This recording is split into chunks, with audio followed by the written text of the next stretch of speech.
하나님 아버지, 주의 말씀에 집중하게 하셔서 이 말씀을 통하여 저희들에게 주시려고 하는 하나님의 은혜가 오늘 이 시간 저희들에게 풍성하게 채워질 수 있도록 도와주시기를 예수 그리스도의 이름으로 간절히 기도합니다. 아멘. 누구나 주어진 삶의 틀이 있습니다. 그 틀은 그 사람이 어떤 삶을 살고 있는지 또 어떻게 살아야 할지를 정해주는 것입니다. 예를 들어서 우리는 이 한국 사람이라는 틀 안에 살고 있습니다. 이 틀은 우리가 어떻게 살아야 할 것인가를 우리에게 대답해주는 그런 중요한 요소가 되는 것입니다. 한국 사람은 한국 사람답게 살 때 가장 자연스러운 것입니다. 한국 문화와 다른 환경에서 내 자신을 맡겼을 때 마치 잘 맞지 않은 그런 옷을 입은 것처럼 엄청나게 부자연스러움을 느끼게 되지 않습니까? 그런 면에서 도저히 자유롭지가 않은 것이죠. 물론 그중에 이 한국이라는 틀, 이것이 이제 자기를 구속시킨다고 생각을 해서 거기에 반항하는 분들이 종종 있습니다만, 대부분 그 평범한 사람들에게는 이 한국이라는 틀, 이것이 내가 어떻게 살아야 할 것인지, 또 어떻게 사는 것이 나에게 가장 자연스러운 것인지, 그래서 나에게 참된 자유를 누리며 사는 것이 어떤 것인지를 이렇게 정해주게 되어 있습니다. 그러니까 우리가 이 호주에 살면서 경험하는 어떤 그 문화적 마찰은 이 부자연스러움에 참된 자유를 박탈당했기 때문에 느끼는 그런 불편함인 것입니다. 호주식으로 성장한 자녀들이 한국적 문화를 고집하는 부모님들 아래에 있을 때에 자신이 자유롭지 못하다고 느끼는 것은 그래서 하나도 이상한 것이 아닙니다. 그럴 수밖에 없는 것입니다. 그렇죠?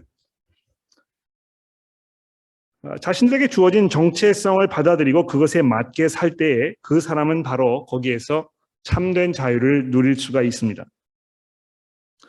우리 기독교인들에게 있어서 우리 정체성을 이해하는 데 가장 결정적이고 그 무엇보다 중요한 요소는 바로 우리가 그리스도인이라는 사실입니다.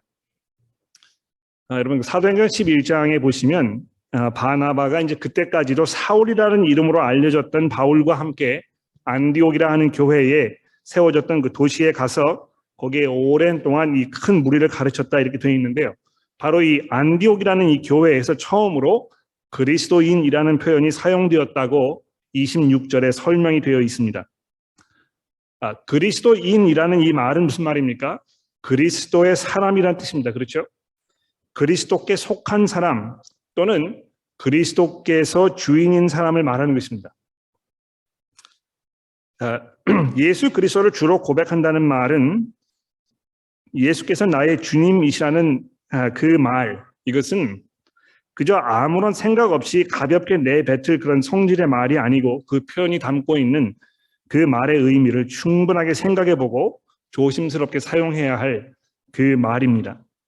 예수께서 나의 주님이시라고 말했을 때 뭘 말하는 것입니까? 곧 이것은 나는 곧 그분의 종이다 또는 나는 그분의 노예라고 고백하는 것이기 때문입니다. 종이나 노예나 같은 표현인데도요, 노예라는 말에 이제 어감이 별로 좋지가 않아서 우리가 그 표현을 사용하기를 매우 꺼려합니다만, 사실 노예라 이렇게 하면 내가 주인으로 모시고 있는 그분과의 관계가 어떤 관계인지를 아주 선명하게 드러내주기 때문에 노예라는 말 사용하는 것이 별로 그렇게 부담스럽지 않아야 할 거라고 생각해요.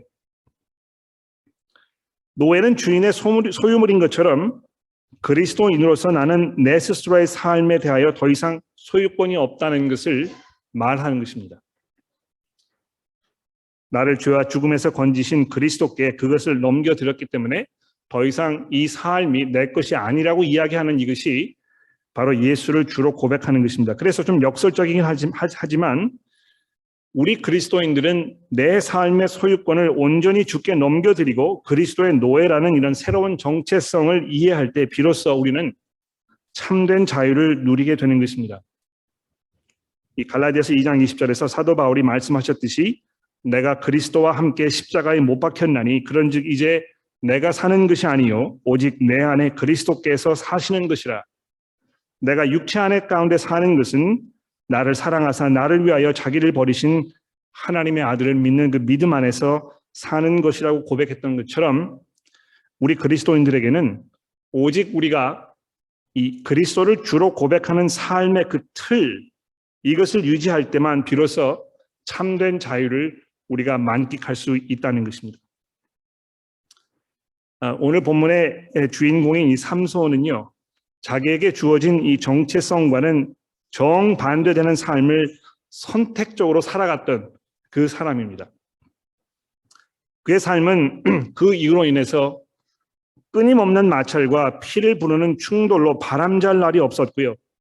결국에는 비극적으로 그 삶을 마감해야 했던 것입니다. 사람들이 이제 흔히 이 삼손을 호쾌한 어떤 그 영웅으로 또 괴력을 소유했던 전설적인 인물로 이렇게 축약시켜가지고 그의 삶을 굉장히 미화하는 그런 성향이 있습니다만, 오늘 우리 앞에 놓여 있는 이 본문을 잘 들여다보면 그의 사실 온갖 허점들로 얼룩져 있었다는 것을 우리가 알게 됩니다. 그러니까 이 소설을 읽으실 때 이 등장인물이 정말 그 파괴적인 이런 삶을 살아갈 때 그 주인공에 대해서 이제 연민의 정을 느끼잖아요. 여러분 그 영화를 보신 분이 계신지 모르겠는데요. 니콜라스 케이지라는 그 배우가 등장했던 Leaving Las Vegas라는 영화가 있습니다. 보신 분 한 분 계시면 손 들어 보시겠어요? Leaving Las Vegas. 몇 분 계시네요.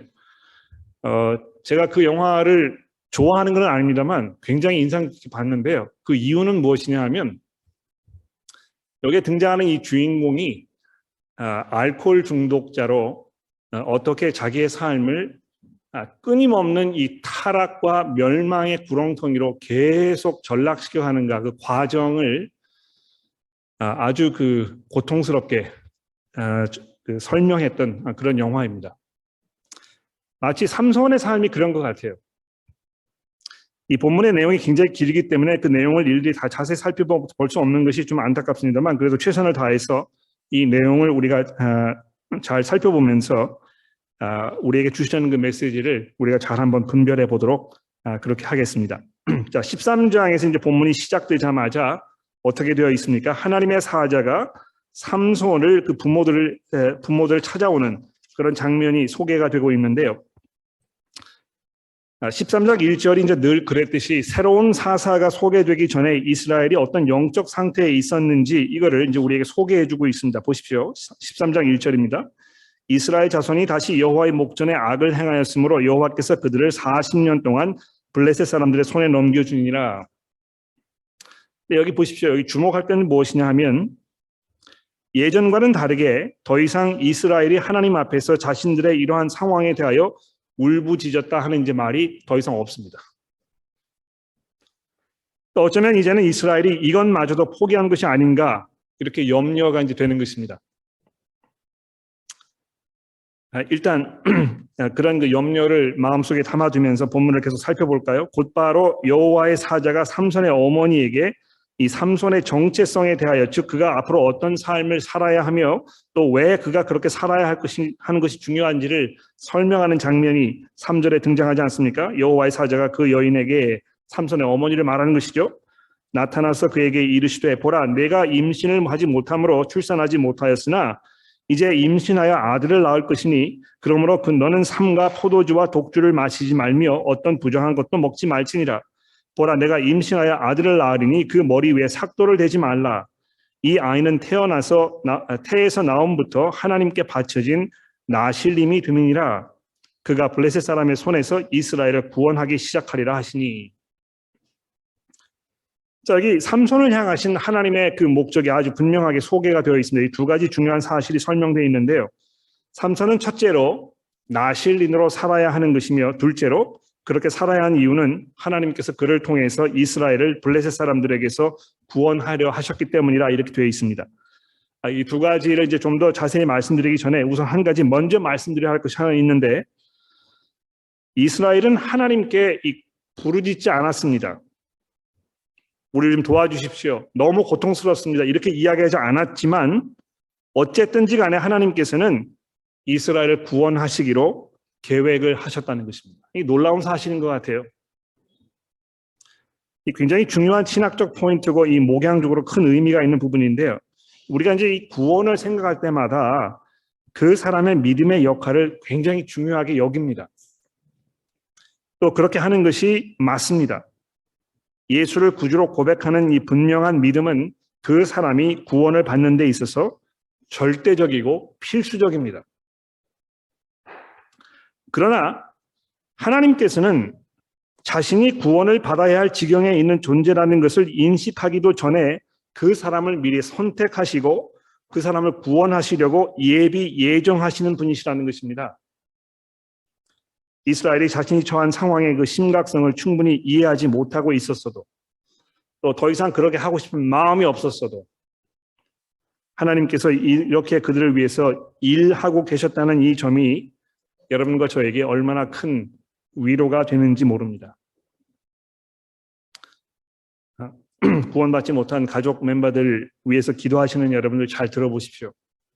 여러분의 가족 멤버들이 하나님을 향한 믿음의 그 진전이 없는 것처럼 보이고 또 내가 구원을 받아야 되겠다는 어떤 그 필요성을 느끼지 못하는 상황에서 안타까운 마음을 가지고 계실지라도 하나님께서 그 사람을 예전부터 선택하셔서 하나님의 자녀로 삼기로 작정하신 분이라면 분명히 하나님께서 그 사람을 어느 시점에선가 자기에게로 부르실 것이라는 이 믿음이 우리에게 분명히 있는 것입니다.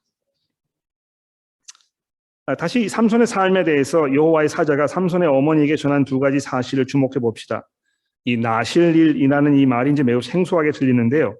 나실이라는 이 말은 히브리어에서 온 나사르라는 말입니다. 나사르라는 말은 이제 구별되었다는 뜻을 가지고 있는데 나중에 뭐 집에 가서 찾아보시면 아시겠습니다만 민수기 6장에 보시면 어떤 사람이 어떤 특정한 기간에 어떤 특별한 일을 앞에 두고 하나님 앞에서 간절하게 기도하기 위해서 나실인 서원을 드리는 것에 대한 설명이 되어 있습니다. 한동안 자기를 성별하면서 절제하면서 그래서 일반 사람들과 확연히 다른 어떤 그 선을 긋고 구별되게 살면서 간절하게 하나님 앞에 기도로 나아가는 이런 그 어떤 그 극단적인 조치의 하나였던 것입니다. 그러니까 이 서원을 하게 되면 말 그대로 술을 삼가든지 먹지 말아야 할 음식을 먹지 않는다든지 하면서 특별히 자기 자신을 하나님께 드렸는데요. 삼손의 경우에는 어떤 정해진 일정한 기간에만 그랬던 것이 아니고 태어나기 이전부터 하나님께 영원히 이 성별된 삶을 살도록 이렇게 부르심을 받았다는 것입니다. 그러니까 이쯤 되면 우리는 이 삼손에게서 이스라엘을 향하신 하나님의 목적, 하나님께서 성별하셔서 당신의 백성으로 삼으시고 그들에게 하나님의 백성다운 성별된 축복된 삶을 살게 하시는 그 목적으로 하여금 그 목적을 다시 한번 돌아보게 하는, 또 더 나아가서 예수 그리스도 안에서 우리 성도를 부르셔서 세상에 물들지 않고 구별된 삶을 살도록 하신 하나님의 그 은혜를 우리가 잠시 돌아보게 되는 것입니다. 왜 삼손이 이런 부르심을 받은 것인가? 그가 그렇게 살아야 할 때만 그는 이스라엘을 이 블레셋 사람들의 손에서 구원할 수 있었기 때문에 하나님께서 그렇게 하셨다는 것이죠. 하나님께서 그를 특별한 목적을 위하여 태어나기 전부터 선택하셨고 그에게 이 특별한 역할을 맡기시면서 그의 삶의 목적과 방향을 정해 놓으셨던 것입니다. 마치 하나님께서 창세 이전부터 여러분과 저를 하나님의 백성으로 부르셨던 그 분명한 이유와 목적이 있지 않습니까? 그렇죠? 여러분과 저로 하여금 예수 그리스도의 제자로 그리스도인으로 우리를 구원하신 하나님의 그 놀라운 은혜와 영광을 찬송하게 하려 함이라고 베드로 사도가 베드로전서에서 말씀한 것과 마찬가지입니다. 그러니까 삼손이 바로 이런 그 선택함, 이런 택하심, 여기에 비추어서 자기의 삶을 이해하고 그 택하심과 부름에 합당하게 살 때에 비로소 그에게 참된 복이, 참된 이 삶의 복이 있었던 것입니다. 근데 여기서 이제 우리 한 가지 주목할 것은요. 여러분 그 6절과 7절 말씀을 좀 보십시오. 삼손의 어머니가 남편에게 하나님의 사자로부터 전해드린 말을 설명하는 그 장면이 이렇게 이제 돼 있는데요. 언뜻 보시면 자기가 이 하나님의 사자로부터 들은 말을 남편에게 아주 소상하고 굉장히 정확하게 전달하고 있는 것처럼 보입니다만 이 삼손이 블레셋 사람들의 손에서 이스라엘을 구원하기 시작할 것이라 이렇게 했던 그 부분에 대해서는 언급하고 있지 않은 것을 우리가 볼 수 있습니다. 이게 이제 삼손의 삶에서 굉장히 중요한 부분인데요. 그런 그 중요한 부분을 왜 삼손의 어머니가 그 남편에게 전달하지 않았을까? 어쩌면 이 삼손의 어머니는 하나님의 구원에 대하여 그다지 별다른 기대가 없었기 때문은 아닐까, 이런 이제 염려가 생기는 것입니다. 그러니까 이스라엘 백성들도 하나님께 부르짖지 않았고 구원을 약속하신 하나님의 그 약속에 대하여도 별로 그렇게 관심을 보이지 않는 이 삼손의 어머니의 모습. 이제는 이 블레셋 사람들의 억압에 익숙해져서 그들이 원하는 대로 그들과 동화되어서 그들처럼 사는 것이 더 이상 고통스럽게 느껴지지 않아서 그분을 잊어버린 것은 아닌가 염려가 되는 것입니다. 여러분 보십시오. 호주에 살면서 부딪히는 면이 굉장히 많잖아요. 그렇죠? 굉장히 불편합니다. 그렇죠? 그런데 그리스도인으로 이 세상에 살면서 여러분 얼마만큼의 불편함을 느끼고 계십니까? 예? 이 세상과 내가 아무런 불편함 없이 그저 즐겁게 기쁘게 감사하게 잘 먹고 건강하게 행복하게 이런 삶을 살고 있다면 그것이 여러분과 저의 이 신앙생활에 대하여 무엇을 말하고 있는지에 대해서 우리가 심각하게 고민해 봐야 될 것입니다. 한국 사람이 호주에 살면서도 불편함을 느끼는데 하나님의 백성이 이 땅에 살면서 아무런 불편함이 없다는 것은 이미 영적으로 우리가 세상에 동화되었다는 것을 암시하는 것이 아닌지 우리가 살펴봐야 한다는 것입니다. 더 나아가서 이 삼손의 아버지에 대해서 이 본문 말씀이 이제 뭘 강조하고 있는지를 여러분 감지하셨습니까? 이 사람이 여호와의 사자를 눈으로 보고도 알아차리지 못했다는 것이 여러 번 반복돼서 설명이 되고 있습니다. 15절에 보십시오. 마노아가 여호와의 사자에게 말하되 보암노니 당신은 우리에게 머물러서 우리가 당신을 위하여 염소 새끼 하나를 준비하게 하소서 하니 여호와의 사자가 마노아에게 이르되 내가 비록 나를 머물게 하나 내가 음식을 먹지 아니하리라 번제를 준비하려거든 마땅히 여호와께 드릴지라 하니 이는 그가 여호와의 사자인 줄을 마노아가 알지 못했음이니라 되어 있습니다. 굉장히 재밌어요. 부인은요, 이 여호와의 사자를 만났을 때 이 사람이 얼마나 무서운 그런 모습을 하고 있었는지에 대해서 금방 알아차렸단 말이죠, 그렇죠? 근데 이 남편은요, 여호와의 사자를 지금 보고도 그런 반응이 없습니다. 그러니까 잘 알아차리지 못한 것이에요. 또 19절을 보십시오. 이에 마노아가 염소 새끼와 소제물을 가져다가 바위 위에서 여호와께 드림에 이적이 일어난지라 마노아와 그의 아내가 본즉 불꽃이 제단 위에서부터 하늘로 올라가는 동시에 여호와의 사자가 제단 불꽃에 휩싸여 올라간지라 마노아와 그의 아내가 그것을 보고 그들의 얼굴을 땅에 대고 엎드리니라 여호와의 사자가 마노아와 그의 아내에게 다시 나타나지 아니하니 마노아가 그제서야 그가 여호와의 사자인 줄을 알고 그에게 아내에게 이르되 우리가 하나님을 보았으니 반드시 죽으리로다 하니 되어 있습니다. 그러니까 어떤 그 영적 무지함, 봐도 보지 못하는, 깨닫지 못하는, 이해하지 못하는 이런 상황에 대하여 이야기하고 있는 것입니다. 오늘 본문에서 이제 여러 번 등장하게 될 이 굉장히 중요한 주제가 여기 이제 등장하고 있는데요. 삼손의 아버지가 눈으로 보기는 보아도 보이는 것의 그 실체를 잘 이해하지 못하는 영적으로 눈이 먼 상태가 되었다는 것입니다. 공교롭게도 삼손이 맨 마지막에 어떻게 되었습니까? 자기의 눈을 잃었잖아요. 그렇죠? 눈을 잃은 삼손이 거기에서 이제 어떻게 될 것인가 이것을 우리가 이제 아주 긴장감 있게 이제 바라봐야 될 텐데 좀 이따 살펴보기로 하고요. 계속해서 이 본문 말씀을 좀 살펴보도록 합시다. 하나님께서 이 특별하게 선택해서 부르심을 받은 하나님의 백성이 더 이상 하나님의 백성다운 삶을 살지 못한 이 상황에서 하나님께서 어떻게 그들의 그 눈을 밝히시고 자신들의 삶의 이 이유와 목적을 알아차리도록 하실 것인가? 과연 하나님의 백성들이 그런 자리로 나아갈 것인가? 이것이 이 본문 말씀의 이 중요한 포인트가 되겠습니다. 자, 그래서 이제 14장에서 비로소 오늘 주인공 삼손을 만나게 되는데요.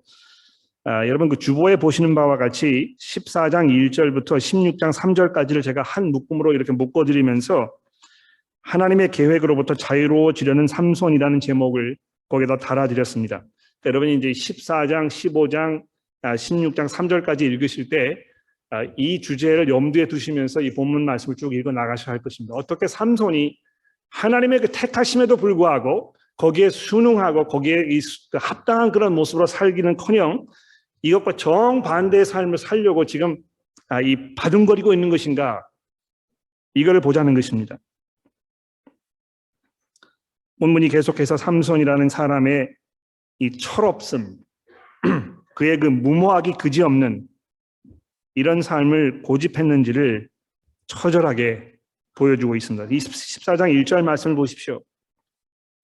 삼손이 이제 자라나가지고요, 처음으로 이 사람에 대해서 설명을 하면서 삼손이 딥나에서 내려가 거기 블레셋 사람들의 딸 중에 한 여자를 보고 올라와서 자기 부모에게 말하여 이르되 내가 딥나에서 블레셋 사람들의 딸 중에 한 여자를 보았사오니 이제 그를 맞이하여 내 아내로 삼게 하소서 하매 그의 부모가 그에게 이르되 내 형제들의 딸 중에나 내 백성 중에 여자가 없어서 내가 할례 받지 아니한 블레셋 사람들에게 가서 아내를 맞으려 하냐 하니 삼손이 그의 아버지에게 이르되 내가 그 여자를 좋아하오니 나를 위하여 그 여자를 데려오소서 하니라. 여기 보시면은요, 역시 삼손이 한 여자를 보았다 이제 1절에 이렇게 되어 있는데요. 삼손의 부모가 하나님의 사자를 보고도 그를 알아보지 못했다면 삼손은 블레셋 여자를 보고도 그 여자가 자신과 맞지 않는 여인이라는 것을 이해하지 못한 것입니다. 이해하지 못한 것인지 알고도 그것을 무시한 것인지 이거 우리가 잘 분간하기 어려운데요. 어쨌든지 간에 부모에게 다짜고짜 그 여자와 결혼해야 되겠다고 떼를 쓰고 있는 것입니다. 여러분, 특히 그 3절 마지막 절에 보시면 삼손이 아버지에게 내가 그 여자를 좋아하오니 이렇게 말한 것으로 이제 개역개정이 번역을 해 놓았는데, 문자적으로 보시면 삼손은 이 여자가 내 눈에 좋사오니 이렇게 얘기했습니다. 내 눈에 좋게 보이니 이렇게 얘기했다는 것입니다. 또 7절에 보시면 그가 내려가서 그 여자와 말하니 그 여자가 삼손의 눈에 들었다 이렇게 되어 있지 않습니까? 여러분, 그 사사기서 나중에 보시면 이스라엘의 영적 상태를 설명하면서 이 당시에 이스라엘 백성들에게는 왕이 없었고 모든 사람들이 자기 소견에 옳은 대로 행하였다 이렇게 17장, 18장, 19장, 21장에서 반복해서 이제 얘기합니다. 우리가 이제 이 사사기서의 종결 부분에 와 있는데요. 이 17장으로 넘어가시게 되면 그때에는 이스라엘에 왕이 없었고 모든 사람이 자기의 소견대로 행하였다 하는, 이게 이제 아주 반복적으로 마치 노래의 후렴처럼 등장하는 것을 보게 됩니다. 내가 원하는 대로 내 기준에 맞게 사는 삶, 이것이 이스라엘 백성들의 삶의 기본적인 접근 방식이었다는 것입니다. 근데 여러분, 내가 원하는 대로 혹시 내 기준에 맞게 사는 삶을 잠시 한번 생각해 봅시다. 여러분들께서 여러분들의 삶에 여러분 원하는 대로, 여러분 마음에 소원하는 대로 살 수 있다고 한번 가정해 보십시오. 여러분, 어떤 삶을 사시겠습니까?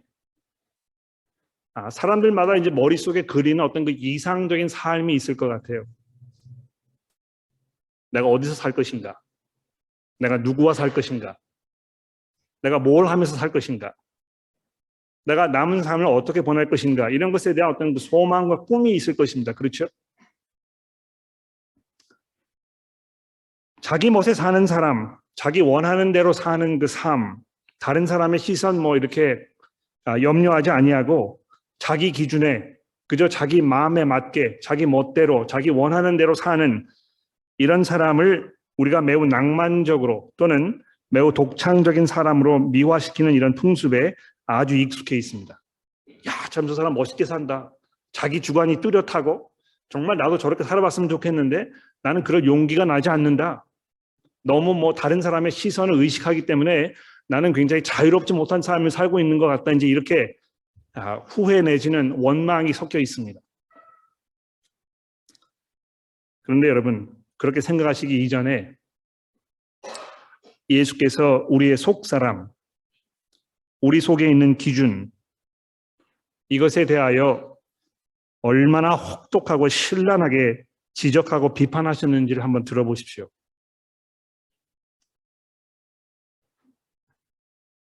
너희 속에서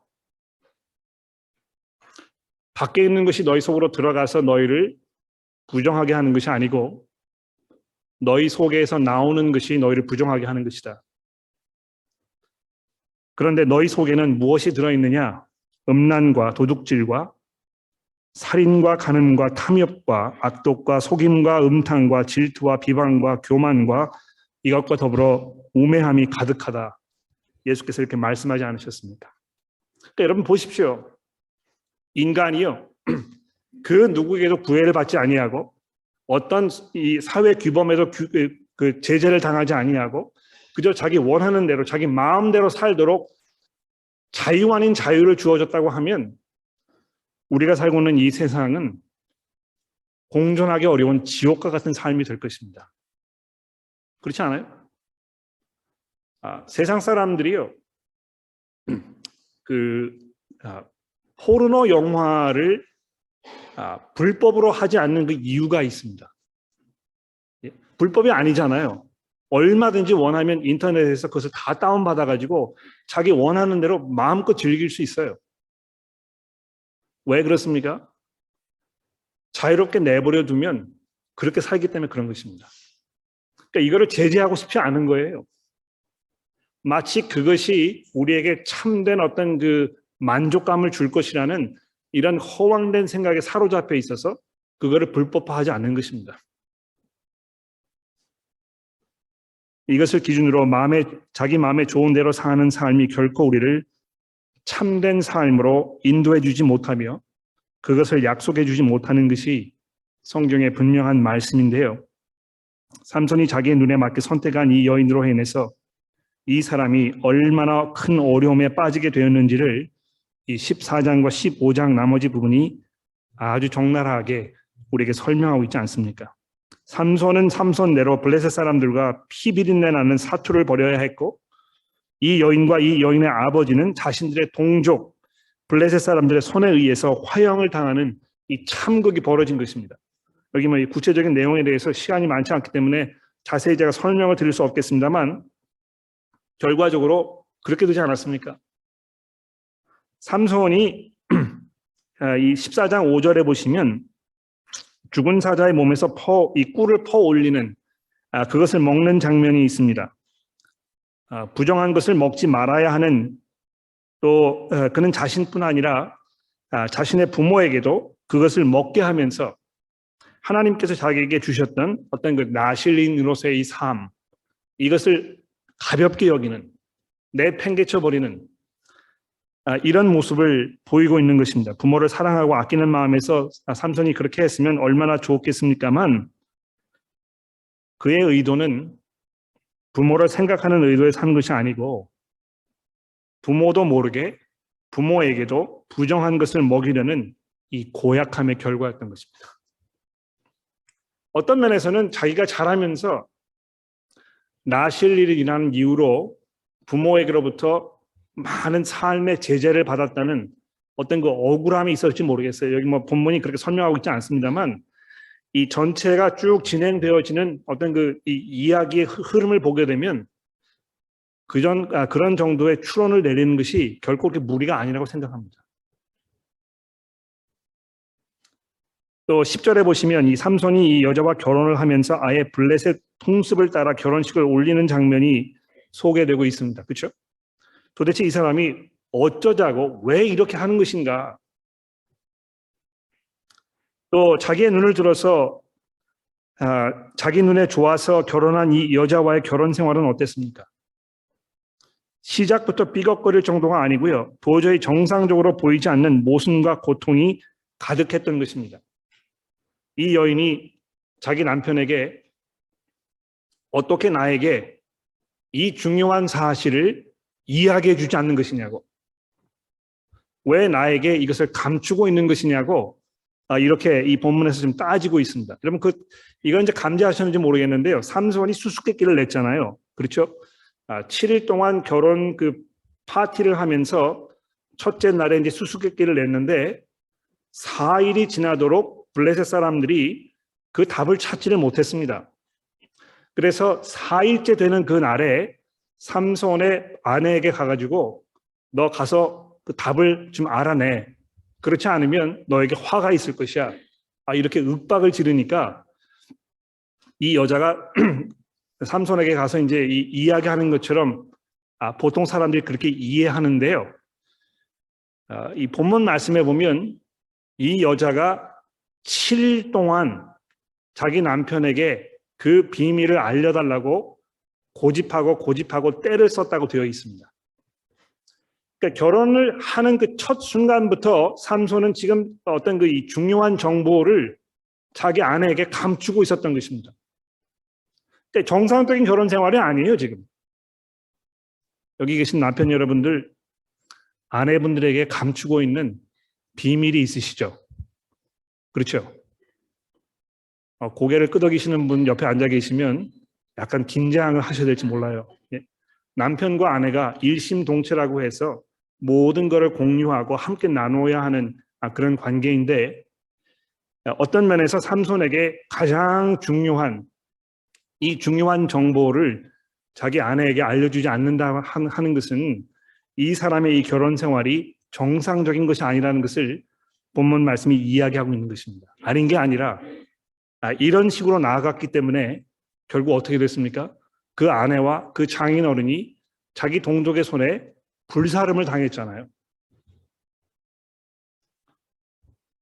그것뿐만이 아닙니다.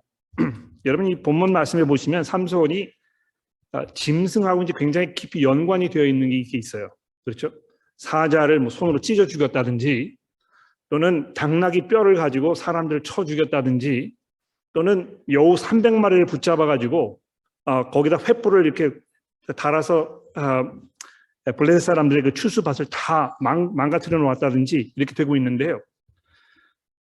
마치 그 에덴 동산에서 아담이 모든 피조물들을 잘 다스리고 이것을 가꾸고 하나님의 동산을 아주 풍요로운 곳으로 이렇게 만드는 그런 책임이 주어져 있었었는데, 그것과는 정반대되는, 마치 그 Adam gone wrong, 정상적이지 않은 아담과 같은, 마치 폭주 기관차와 같은 모든 것들을 다 망가뜨려 버리는 이런 아담과 같은 모습으로 계속 그려지고 있는 것입니다.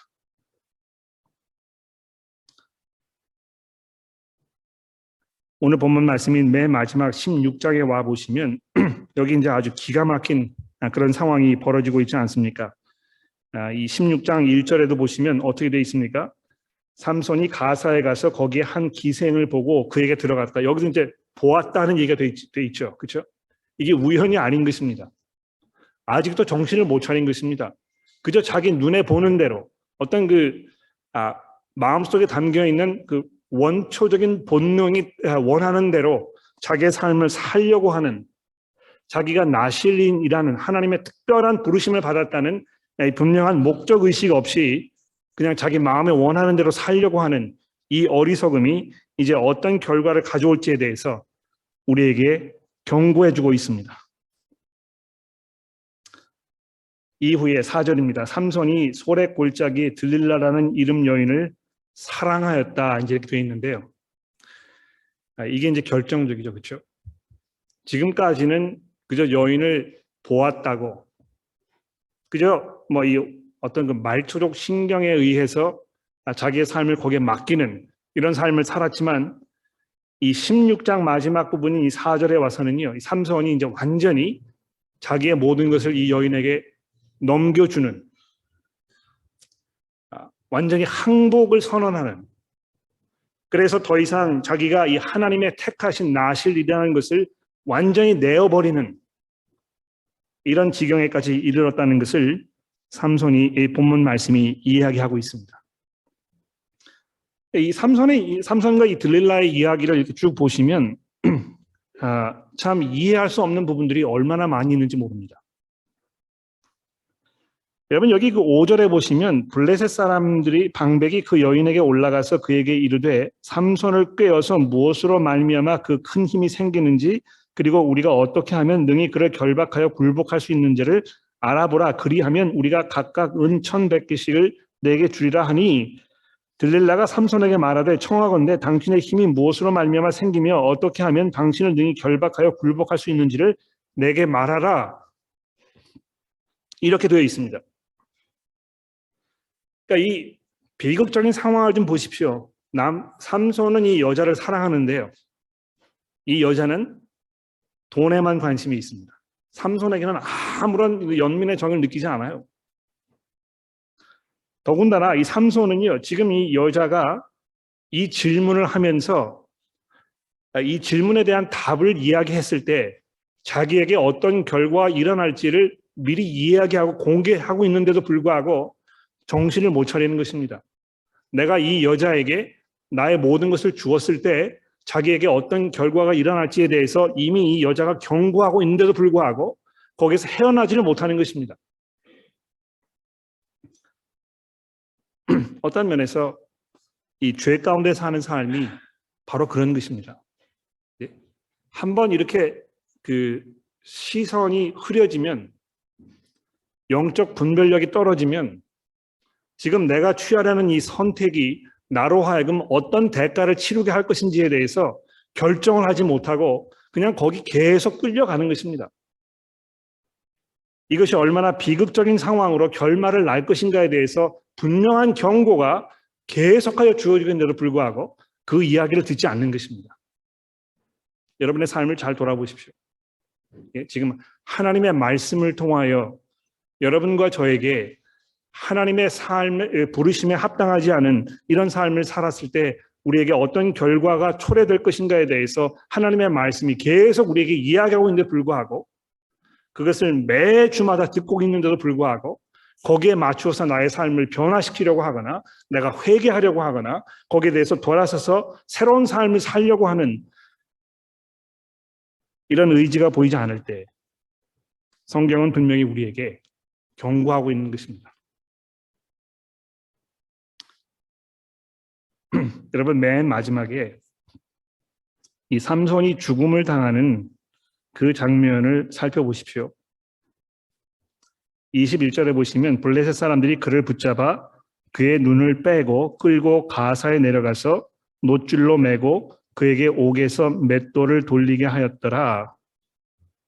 이것이 이제 삼손의 결말입니다. 여러분, 맷돌을 돌리는 역할은 누가 하는 것입니까? 짐승이 하는 것이잖아요. 그렇죠? 그러니까 사람인데도 불구하고요, 눈을 보지 못하게 됐었을 뿐만이 아니고 이제는 사람이 할 일이 아닌 짐승이나 하는 일을 하는 그 자리로 전락하였다는 것입니다. 어떤 면에서 삼손은 정말 그야말로 패가 망신한, 자기의 삶이 완전하게 망가져버린, 더 이상 내려갈 곳이 없는 그 자리에까지 내려간 이 비참한 상황이 벌어지게 된 것입니다. 근데 여러분 이제 시간이 많이 지났는데요. 23절부터 27절이 이제 굉장히 중요한 부분이기 때문에 이거를 제가 여러분들에게 꼭 보여드리고 싶습니다. 잘 한번 보십시오. 블레셋 사람들의 방백이 이르되 우리의 신이 우리 원수 삼손을 우리 손에 넘겨주었다 하고 다 모여 그들 내 신 다곤에게 큰 제사를 드리고 즐거워하고 이렇게 되어 있는데, 여기 이제 이 다곤이라는 이 신은 일반적으로 이 곡식의 신으로 알려져 있습니다. 그렇죠? 그러니까 삼손이 블레셋 사람들의 곡식을 다 태워버렸잖아요. 근데 공교롭게도 이 곡식의 신을 섬기는 이 신전에 지금 끌려와가지고 여기에서 이제 온갖 수모를 당하고 있습니다. 백성들도 삼손을 보았으므로 이르되 우리의 땅을 망쳐놓고 우리의 많은 사람을 죽인 원수를 우리의 신이 우리 손에 넘겨주었다 하고 자기 신들을 찬양하며 그들의 마음에 즐거울 때에 이르되 삼손을 불러다가 우리를 위하여 제주를 부리게 하자 하고 옥에서 삼손을 불러내매 삼손이 그들을 위하여 제주를 부리니라. 그들이 삼손을 두 기둥 사이에 세웠더니 삼손이 자기 손을 붙든 소년에게 이르되 나에게 이 집을 버틴 기둥을 찾아 그것을 의지하게 하라 하니라. 삼손이요, 어느 지경에까지 갔습니까? 소년의 손에 이끌림을 당해야 하는, 그렇죠? 자기 스스로 서기가 어려워서 돌 기둥에 의지해야 하는 그 지경에 간 것입니다. 어떤 면에서는요, 하나님께서 이 사람을 이 지경에까지 끌어내리신 그 이유가 있었던 것 같아요. 그 순간이 되어서야 삼손이 뭐라고 이제 부르짖습니까? 28절에 보시면 여호와께 부르짖어 이르되, 삼손의 그 전 삶을 쭉 설명하면서 삼손이 여호와께 기도로 나아갔다 하는 그 장면이 딱 2번 설명됩니다. 그러니까 어떤 면에서는 자기가 하나님과 아무런 관계가 없는 것처럼 이렇게 살았는데요. 다행히도 맨 마지막 28절에 와서 여호와께 부르짖어 이르되 이렇게 되어 있다는 것입니다. 아마 이런 지경에까지 가지 않았으면 아직도 삼손은 하나님 앞에 무릎을 꿇고 기도하는 것을 기대하기 어려웠을 것입니다. 그런데 기가 막힌 것은 이 순간에 기도하는 삼손의 그 기도 내용을 들어보십시오. 하나님이여 구하옵나니 이번만 나를 강하게 하사 나의 2 눈을 뺀 블레셋 사람에게 원수를 단번에 갚게 하소서. 이거 이제 그 어떤 의도로 이야기하는 것인가에 대해서 뭐 의견이 분분합니다만 적어도 제가 읽었을 때는 이 마지막 순간에도 이 사람을 움직였던 그 기본적인 어떤 그 원동력, 이것은 그저 자기 이 불행한 처지에 대한 그 원망, 그 불만, 원수를 갚아야 되겠다는 그런 것밖에 남지 않았다는 것입니다. 그러니까 이 복수가 복수를 불러오잖아요. 그렇죠? 이 본문 말씀 쭉 읽어보시면 확인하지만 블레셋 사람들이 삼손을 대하고 그것에 화가 나서 삼손이 이렇게 하니까 그 다음에 블레셋 사람들은 거기에 대해서 저렇게 하고 계속해서 악순환이 반복되는 것입니다. 마치 한국의 정치판 같아요. 뭐 보수 진영, 진보 진영이 서로 복수하는 것입니다. 그러니까 백성들의 어떤 그 삶, 여기에는 관심이 없어요. 그저 어떻게 하면 자기들의 원한을 풀 것인가, 이것밖에 없는 것입니다. 근데 정치가들이 다 그렇거든요. 뭐 다른 거를 기대하지 마십시오. 이 세상에서 하나님 없이 살아갔을 때 결국 우리에게 남는 것은 그런 삶뿐인 것입니다. 그러나 이 본문 말씀을 정리하면서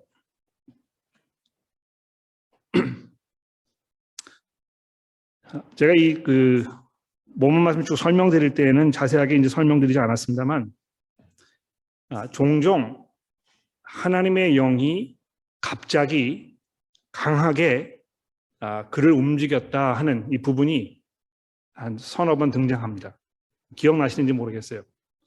근데 그 표현되어 있는 걸 이렇게 보면 마치 하나님의 성령께서 이 사람을 강제적으로 움직이시는 것처럼 보인다는 것입니다.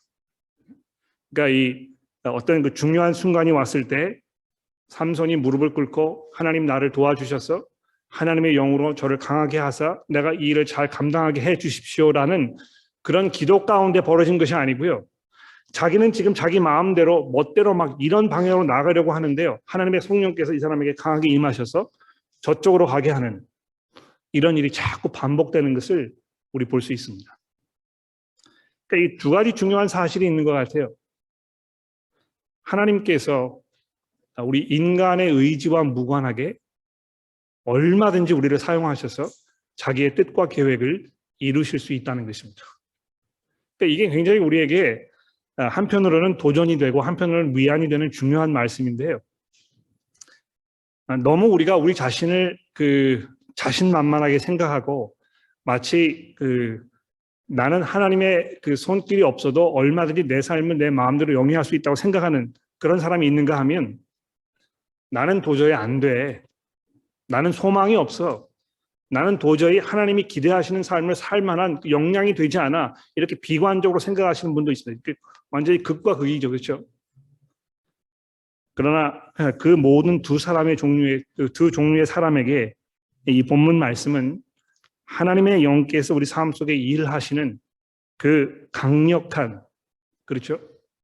우리의 힘으로는 어떻게 조정할 수 없는 아주 특별한 힘이 있다는 것을 우리에게 분명히 말씀해 주고 있습니다. 불가항력적인 힘이 있다는 것입니다. 내가 원해도 되지 아니하고 내가 원치 않아도 되는 그 일이 우리 삶 속에 하나님의 손을 통해서 분명히 일어나고 있다는 것을 여러분 기억하십시오. 두 번째로 이 사사기서에 등장하는 이 삼손이 우리가 생각하는 것만큼 그렇게 해피 엔딩으로 끝났으면 참 좋겠는데요. 그렇지 않습니다. 자기의 부르심을 끝까지 거부했던, 그래서 세상 사람들과 똑같아지려는 마음속에서 살았던 이 삼손, 여기 본문 말씀에 보시면 들릴라와 계속 얘기하면서 내 머리를 깎으면 이렇게 하면 내가 보통 사람과 똑같아질 것이다. 이걸 3번이나 얘기하잖아요. 그렇죠? 근데 그 속에는요, 삼손이 지금까지 살아오면서 자기 마음속에 담아두었던 그 염원, 내가 지금 나실린으로 살지 않고 다른 사람과 똑같이 살았으면 좋겠다. 나는 그냥 평범하게 살았으면 좋겠다 하는 그의 염원이 거기에 담겨 있었고요. 마지막에 이 들릴라에게 그 힘의 원천이 어디에서 나오는지를 이야기하면서 이 들릴라가 뭐라고 얘기했는지 아십니까? 삼손이 비로소 자기의 마음을 나에게 주었다 이렇게 얘기했습니다. 이것이 얼마나 비극적입니까? 우리 마음속에 원하는 것, 우리 마음이 추구하는 것, 여기에 내 자신을 완전히 맡겨버리는 것, 그래서 그것을 따라 살겠다고 하는 것, 그것만이 내 삶의 전부라고 생각하는 것, 이것이 나에게 가장 중요한 우선순위이고 나의 나됨을 정리하는 어떤 정체성의 원본이라고 생각하는 이 잘못된 이 생각이 결국 우리의 삶을 파멸로 이끌어갈 것입니다. 결코 그것이 행복한 삶을 우리에게 보장해 줄 수 없습니다. 마치 철길을 달려가는 기차가 나는 철로를 벗어나서 내 마음대로 가고 싶다고 하면서 철로를 이탈했을 때 더 이상 자유롭지 못한 것처럼 여러분과 제가 그 부르심에 합당한 예수 그리스도의 제자로서의 삶을 사는 것을 포기하고 세상과 계속 타협하게 되었을 때 결국 우리는 우리의 자유를 박탈당하게 될 것입니다. 성도 여러분, 우리가 교회로서 서로를 돌아보면서 우리가 어떻게 서로를 격려할 것인가, 우리가 어떻게 주의 음성을 들으면서 이 부르심에 합당하도록 살 것인가를 서로 격려하고 돌아보면서 기도로 나아가는 우리 모든 성도 여러분들 되시기를 간절히 기도합니다. 오늘은 제가 대표 기도를 마치기보다 본문 말씀을 잘 생각하면서 하나님 앞에 회개의 기도로 나아가려고 합니다. 혹시 우리가 이 삼손과 같은 어리석음을 반복하고 있는 것은 아닌지, 우리가 온전히 우리 부르심에 합당한 모습으로 우리의 삶을 살아가고 있는지를 돌아보면서 우리 함께 회개의 기도를 드리도록 하겠습니다. 저희들의 창조주시며 심판관이신 자비하신 하나님, 저희들 모두는 그릇 행하여 각기 제 길을 걸으며 이 세상 풍조를 따라 육체의 욕심을 따라 마음에 원하는 것만을 쫓아 살며 하나님을 거역하는 삶을 살아왔음을 회개합니다. 저희들 모두가 본질상 하나님의 진노를 피할 수 없는 존재들임을 고백합니다. 그러나 그리스도께서 친히 저희를 대신하여 모든 죄를 담당하셨으니 이제 저희들에게 용서를 베풀어 주시고 그리스도 안에서 거듭난 새 생명 가운데 아버지를 섬기며 순종하는 삶을 살 수 있도록 힘 주시기를 예수 그리스도의 이름으로 간절히 기도합니다. 아멘. 요한일서에 있는 말씀 여러분 기억하십니까? 우리가 죄가 없다고 하면 우리는 하나님을 속이는 것이고 우리의 죄를 자백하면 미쁘신 하나님께서 여러분과 저를 하나님의 자녀로 용서하신다는 이 복음의 약속을 다시 한번 확인하시면서 소망 가운데 살아가시기를 바랍니다.